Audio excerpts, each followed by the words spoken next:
while the idea of a higher educational institute or university for Belize had been on the table for quite some time, we had not really tested the waters. When we, that is Belize, opened the doors of UCB, we were getting into a phase of education that was totally empty, so to speak, in that we had no track record. There was no institutional culture for having a university in Belize. This is quite the pattern. This is one of the consequences of British colonialism. The British didn't see it fit to establish educational institutions. They were not keen at even on a high school when the Belize Technical College was being planned. They said, well, why do you need a technical college? You only need a couple of people and done. Belize people are woodcutters. They don't need no high school. And so it was along those lines that the year 1990, well, prior to that, 1986 hit us, and here we were. So pre-amalgamation allowed UCB, the University College of Belize, to begin wetting its feet. Fortunately, to put it succinctly, what I've faced as president for 10 years at UCB is a policy that, for want of a better term, I'm going to put it as benign neglect. Benign neglect meaning that the government said, UCB, you take this, do as best as you can. And so they funded the current budget. And when it hit $1 million, it became at par with the Belize Technical College, the Belize Teachers College. They were at about the same, if not at the same or at slightly higher subsidy.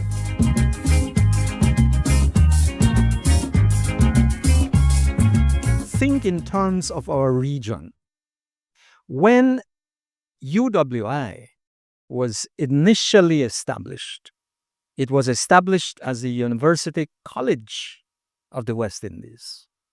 Several African former British colonies in Africa also use the same principle, the same model, whereby you apprentice with a mature, well-established, strong tradition, good standards university. And after a certain period of apprenticeship, so to speak, you then become a full-fledged. That was the idea of the University College of Belize. And the government of Belize selected Ferris State College. It wasn't even a university at the time. It was a college, We were being apprenticed by a college. Later on, it became a university. But at that point in time, it wasn't. And in a sense, it took a while to figure out that this experiment was not working. The teaching faculty were very, very clear that the apprenticeship was not happening.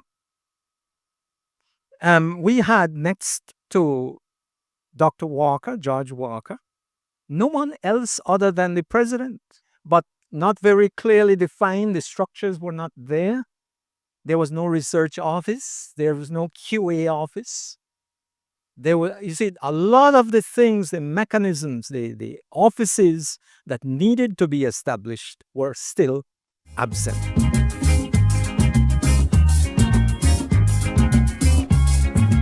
UCB was less of an amalgamation than what happened in 2000. UCB was in many respects a replacement of Belcast.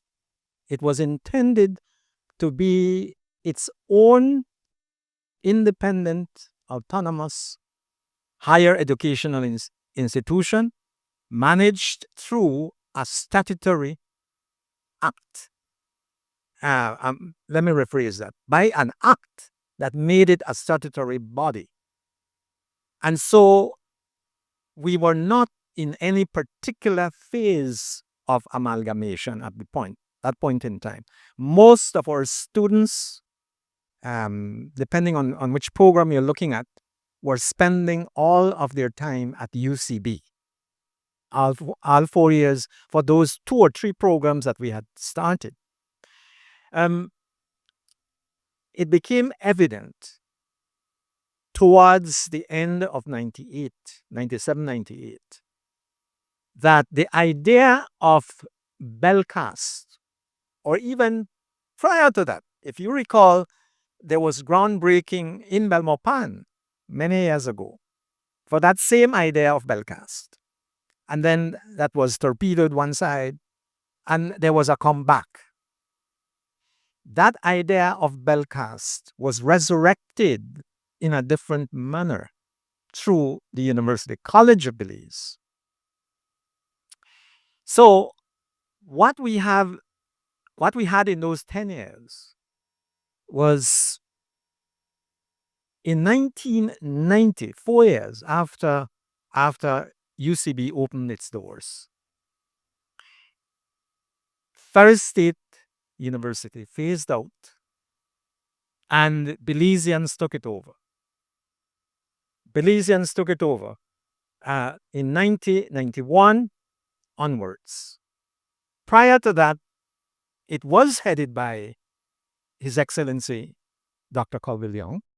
But I recall Dr. Young saying to me, Angel, he said, don't worry about that. We have a person in Dr. Walker. He will tell us what to do. He knows how to do this. He said, I am just here as president. He is the man who executes. So don't worry about it. And so how did that change? That thinking changed because the team that took it over in 1990-91 comprised of persons who really had a different idea. And I used to summarize it this way. Accreditation through Ferris State University could potentially work, but it wouldn't be ours. We have to earn our wings. We cannot fly with somebody else's wings. If Belize is going to develop its own quality programs and services at the university level, we have to do it for ourselves. Earning our wings is a process that can be, in some respects, measured.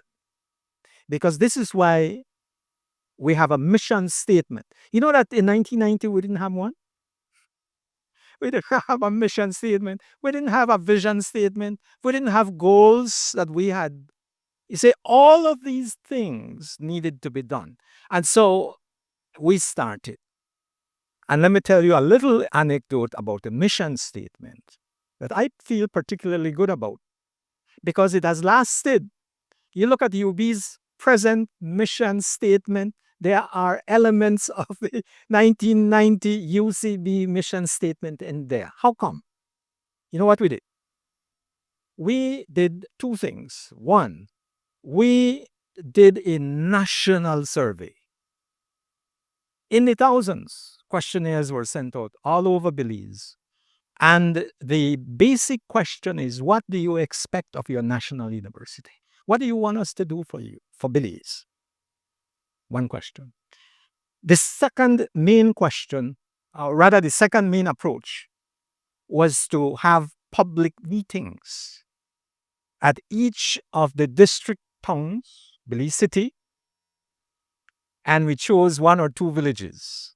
So we did that, and it was agony because nobody we didn't know how to do these things, but we had to learn to do it for ourselves. And out of that exercise, we developed our mission statement, we developed our vision statement, we developed our goals, institutional goals. And so for 10 years, we worked at how do we implement? How do we implement? How do we bring about what we have in our mission statement, vision, and goals? We started with a current budget of 100% government funded, just like technical, just like these teachers, 100%. And it was around that time, I don't recall if it was shortly before or around exactly that time, that Dr. Mahong became CEO at the Ministry of Education. And I recall being asked to develop, as normal, our budget proposals and whatnot for development and so on, and new programs and whatnot. Never got 1 cent beyond the 1 million. We were stuck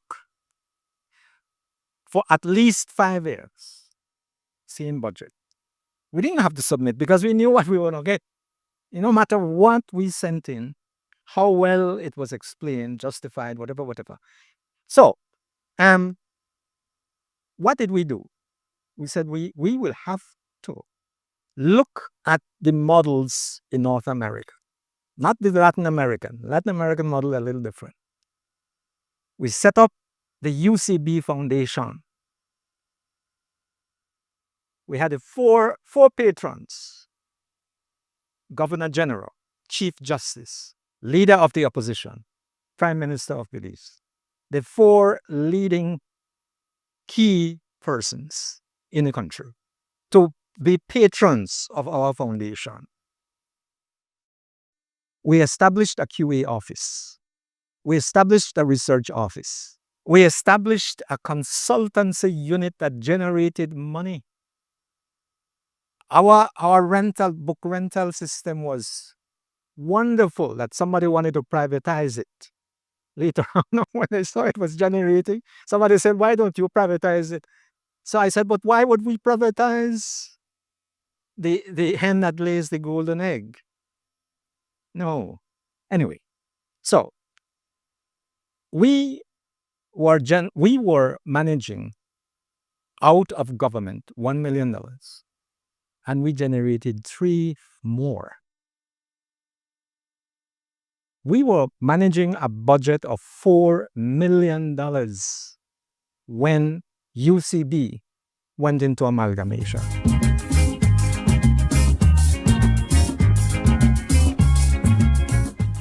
In retrospect, we were weak in pre-planning. I saw an example in Mexico where the Universidad Intercultural Maya de Quintana Roo, with federal funding, with state funding, with local funding, they took about 3 years before they opened their doors to the students. Pre-planning. Everything was ready. By the time the students came with their teachers, ready.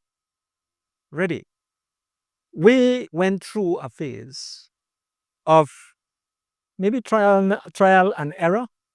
We started with, I believe it was Mr. Nemhard. Then we went to Dr. Young. And in January of 2000, I was asked to take it on, the pre-planning. And so there was roughly 8 months to get the ship ready to sail. And I was saying, my goodness, let me bring in the heads of the other 4 teachers, technical, nursing, agriculture.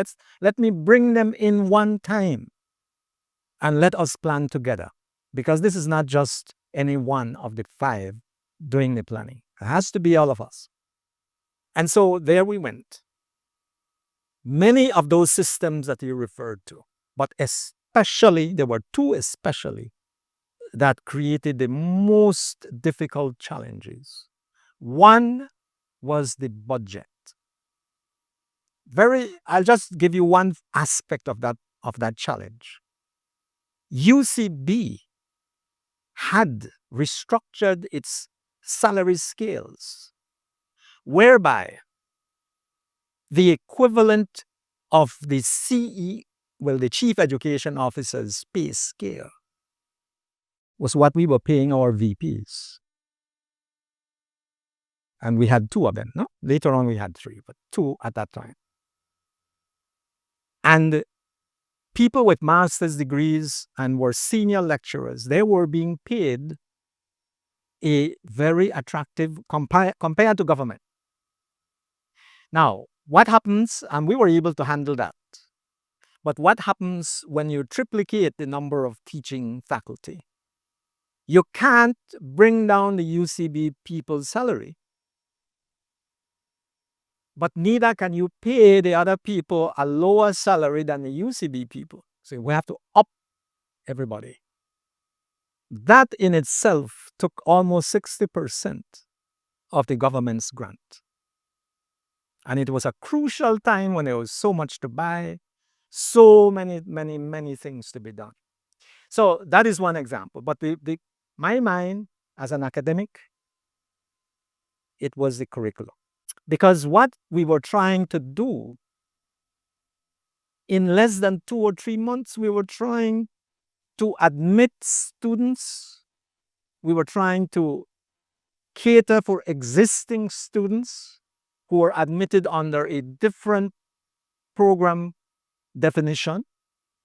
Okay, and they have every right to say, you admitted me under this, I insist that you graduate me with this. But now the new students, you can change for new students. But how do you then run simultaneously two curricula? We were saying, well, the existing students can't be penalized. So we're going to have to be flexible with existing students until they phase out. But we are going to go for the new curriculum. But what is the new curriculum? You see, this is where there was a bit of friction here and there, because the new curriculum was the UCD curriculum. And obviously the others will say, well, why the UCD? Why that? Now, you see, we were under the credit system a la Ferry State University. Still are. And so for the people who were not in the credit system to transition into what was before a 1-year course or so, that was very, very, very difficult. And how it happened, and how long does it take to construct new course outlines for everybody? Now, the UCB programs, we had those. But all the other programs, we didn't have them.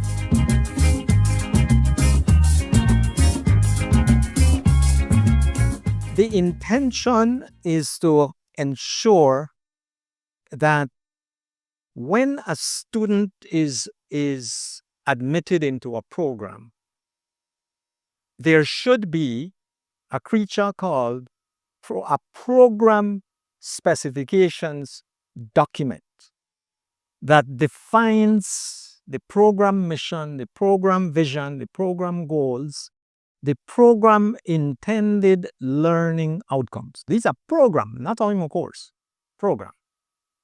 So what would a student profile look like graduating from history? What will it be? What knowledge, what skills, what values will this student leave us with? Those ought to be predefined. When a student comes in, he or she ought to be able to look at this document, read this document and say, yeah, this is what I want.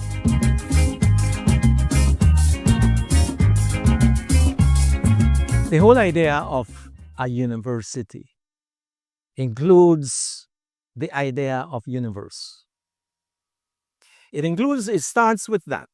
How do we make ourselves relevant to our people in the first instance, but at the same time mindful that we are educating our people for life.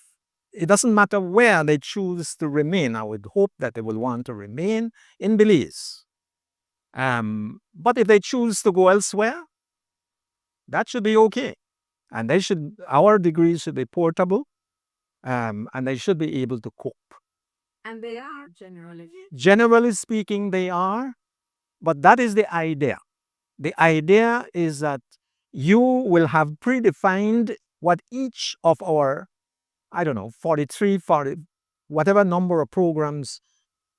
There were 53 when I left in 08. I don't know what they are today. Probably a lot more than that. And QA was saying to UB at that time, I know this is agony. It takes a while. It's a lot easier to say, forget that, man. Forget that.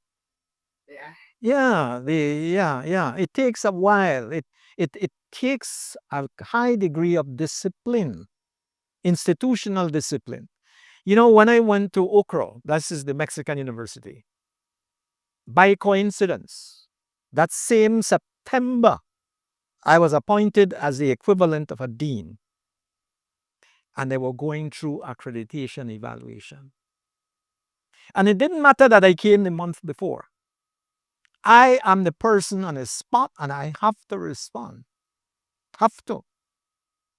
And so the accreditation was, I believe it is at UB, president driven, not just the VP. The VP is there too, but president driven. We did an all-nighter. I remembered very distinctly. Everybody sat around this big table, and they brought supper and they brought breakfast the following morning because everybody was there. Yeah. I'm talking about the Mexican University. But that was what I saw with my own eyes and what I went through. And they had mechanisms, internal mechanisms, that allowed the internal system. This is why we started with program reviews. Program reviews, by the time I exited in 08, we had formally evaluated, I believe it was 19 out of the 53 UB programs had been evaluated.